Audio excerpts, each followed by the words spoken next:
Top-Bed Talk. I'm James Hernan, a surgeon from Norwich. I have the great pleasure to co-host the last session, Professor Carley from Canada. And our first speaker is Gerrit Slaughter, a surgical oncologist from the Maximal Medical Center in the Netherlands. And when I was reading your profile last night, I had a great degree of surgical inadequacy. You do colorectal surgery, liver surgery, adrenal surgery, and hernia surgery. I just managed colorectal. Only a small amount, and you find the time to fit it in around all your other roles in terms of co-organising the last World Congress last year.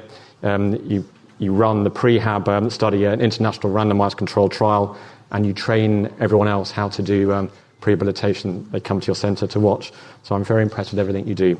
But before you start, I thought we'd get a good idea to work out how many people do think that we should wait and improve patients' fitness before surgery, or should we just get on and do surgery? I know it's a very biased field, but how many people think we should delay surgery to get people as fit as they possibly can? It's about half, 2/3. So you haven't got a complete. Yeah. So you haven't got a completely biased field. So thank you very much. Really looking forward to your talk. Well.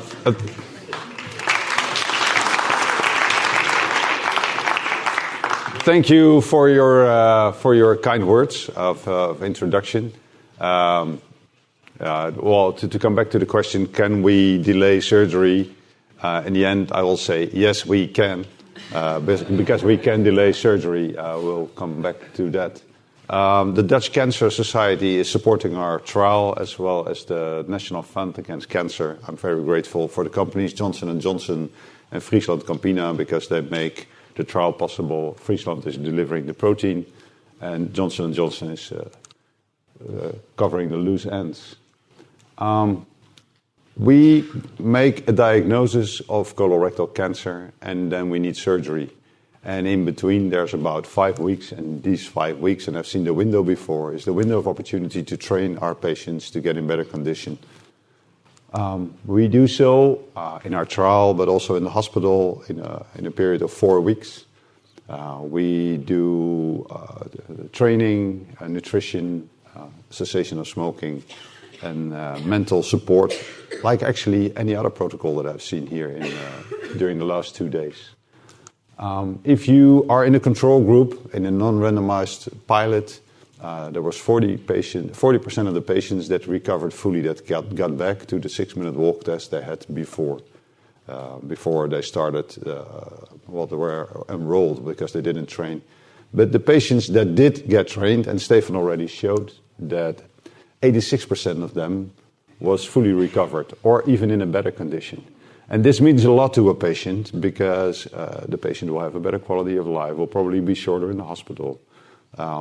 And even if the patient is fit, he will be open to get additional treatment like chemotherapy. So there are probably more patients that start chemotherapy and more people that will have the complete cycle of chemotherapy. So we might actually add something to survival. But this was a non-randomized fashion, and we find results. And during the last 2 days, I've heard results similar to this. And why haven't we done so 20 years ago? Because the business case, cost. There's a problem with cost, and Stefan tried to come into details, but calculating cost is a hard thing. The most important thing is, even if you have a positive business case within your hospital, there's different managers in the hospital that have different budgets. So the cost for physical therapy, dietitians, and so on will be somewhere else in the hospital, and the potential benefits will be somewhere else. So even if you have a positive business case, the organization will still not support you if there's not enough evidence. And then there's the other aspect that I'm supposed to discuss is a delay of surgery. What does it mean? Is outcome worse after with a certain delay? I was talking about the interval, the window of opportunity that we take about 5 weeks for. If you do not do prehabilitate, people still need to go to the endoscopist in our hospital, at least, to get the results of pathology and so on. they need to go to the surgeon, to the case manager, to the anesthesiologist, and maybe even to the cardiologist or the pulmonologist to be prepared for surgery. And then surgery has to be scheduled. And all in all, this takes also about 4 weeks. This is the scheme of our international trial, and prehabilitation lasts 4 weeks. But before we can start training, we have to do measurements. And after training, we do measurements again. So 4 weeks is not even reachable. This is what I just asked from our case managers. Could you look up the patients, the interval that we made between the diagnosis, the multidisciplinary meeting, and surgery for patients that got into the prehab trial, and at least that got prehabilitated, and patients that didn't get prehabilitated because they were not suitable for the study. The first what I want you to see is that it's actually only 11 out of 51 patients that enrolled and got prehabilitation.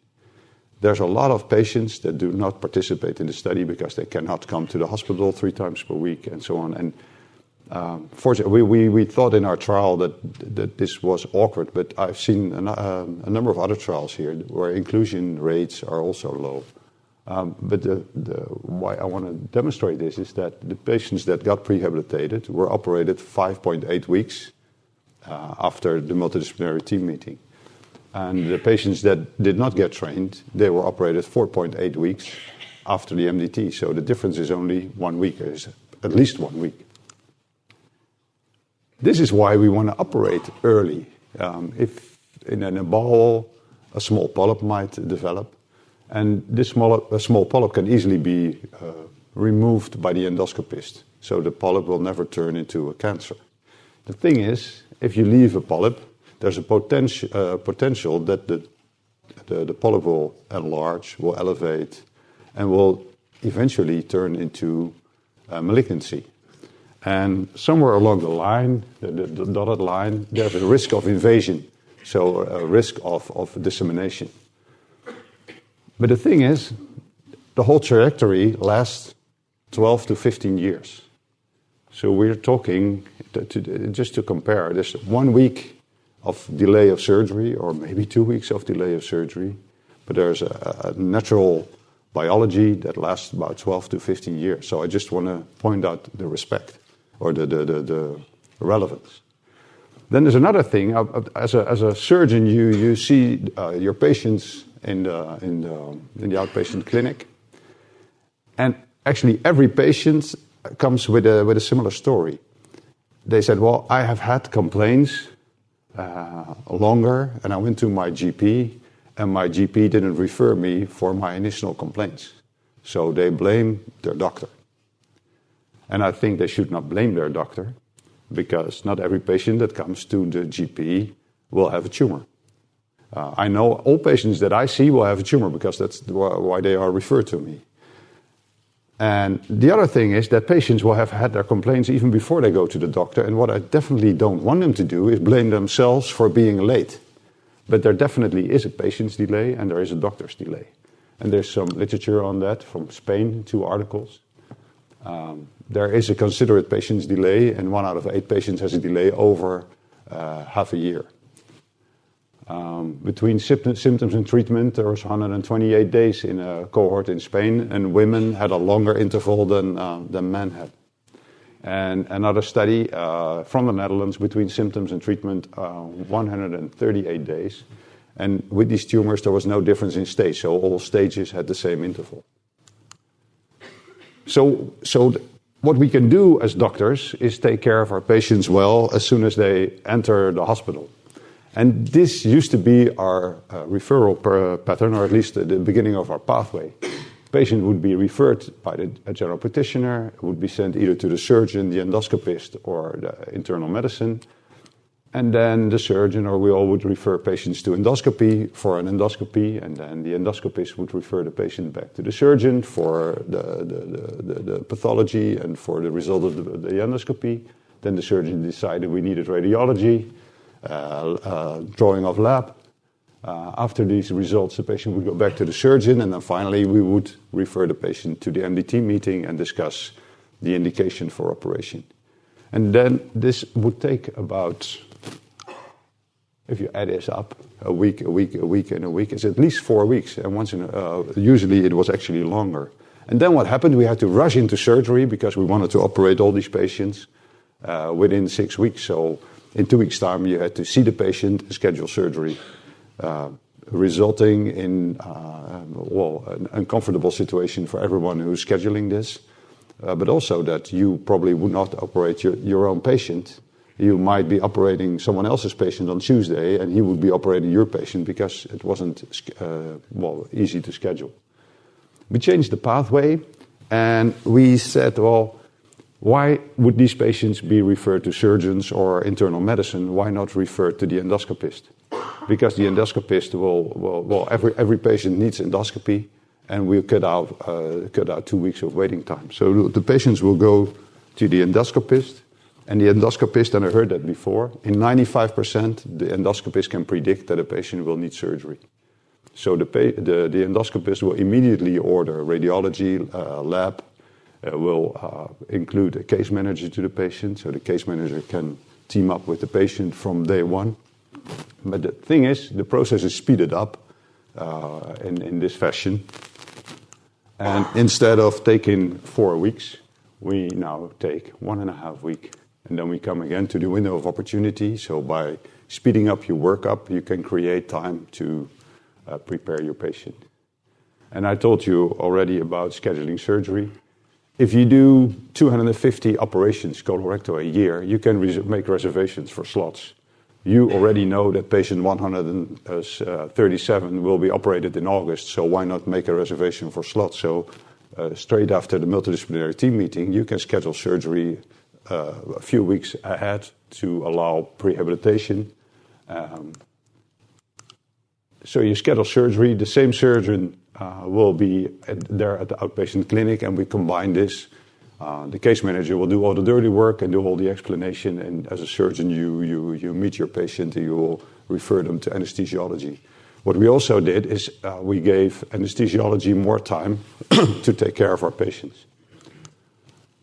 But then we're talking about an interval and waiting time and delay. But what is the actual delay? Because that's different over countries. Some speak of delay between referral by the general practitioner to surgery, others between endoscopy or maybe pathology to surgery, and others the multidisciplinary team meeting and surgery. And I think the latter one is the last one is probably the one that is the most similar in different situations. This is the waiting time that the government or organizations allow us to have in, the top line is Holland. It's 5 or 6 weeks.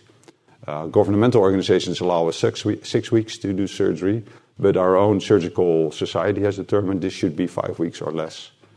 And then in Denmark, they have another situation. They really had to speed up surgery in all kinds of oncological surgery.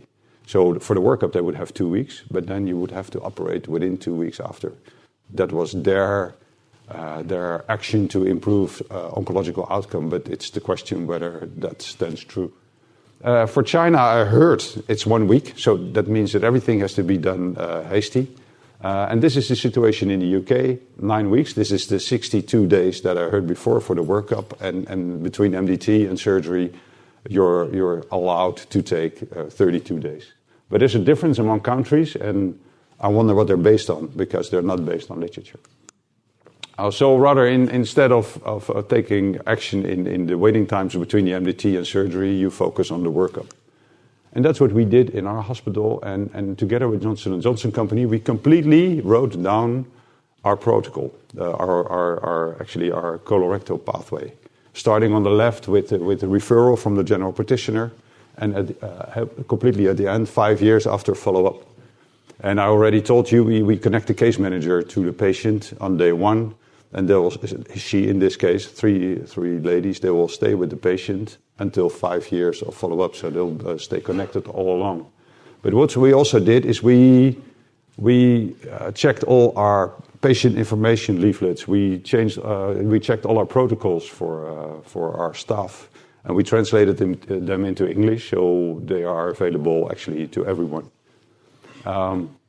And in there's the 4 weeks of pre-rehabilitation, but because we have written this down, we could also make changes. And the most important change is management change, and that's what we use this information for, to create management change.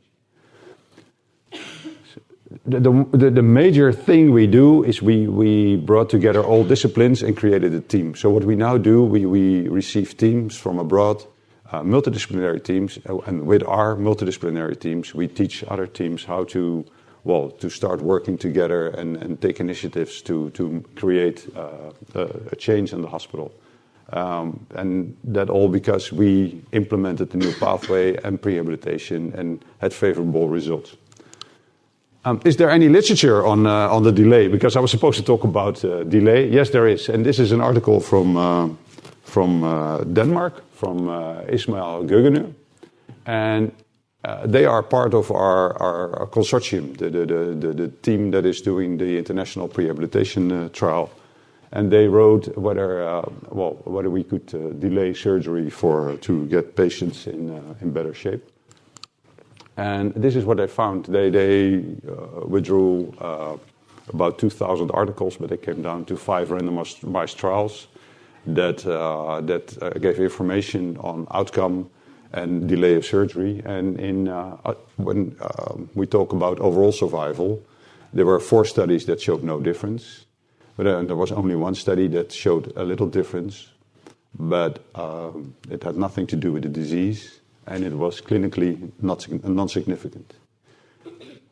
Considering the disease, which is actually far more important, whether you stay disease-free, there was no difference and no association between the delay in surgery or at least waiting time in 3 studies, so there's no true association.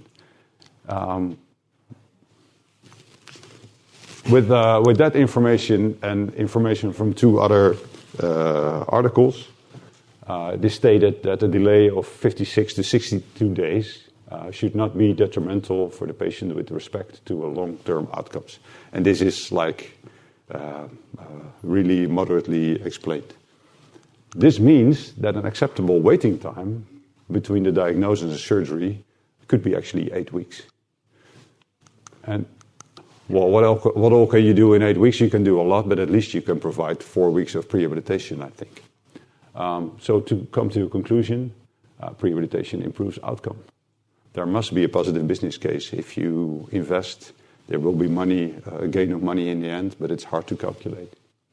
The actual delay, at least in our hospital, was 1 week, but let's count 1 or 2 weeks. And I think if you compare that to the course of development and to the doctors' and patients' delay, you can afford that.